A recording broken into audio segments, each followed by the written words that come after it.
रायगड जिल्हा परिषद केंद्र शाळा नवीन शेवे येथील इयत्ता 3ची विद्यार्थिनी साक्षी रविवार माझा आवडीचा या उपक्रमाअंतर्गत the bird and the ant या स्टोरीचं वाचन करणार आहे। चला तर मग पाहूया। Hi, I am Sakshi. I am reading English story. The bird and the ant. A bird was sitting on a tree near a stream. An ant was trying to cross the stream.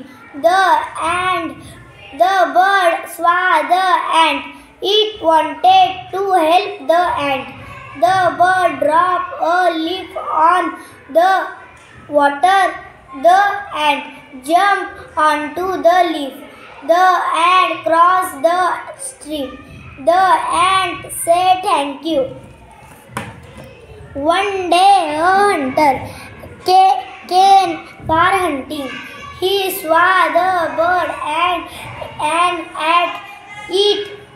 The ant saw the hunter and beat his foot. He screamed in pain.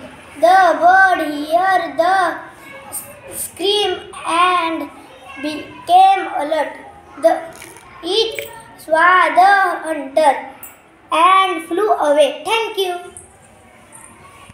छान काय केलं आहे साक्षीनं the bird and the ant या स्टोरीचं वाचन खूप छान प्रकारे केलं आहे। चला आपण तिला शाबासकी देऊया।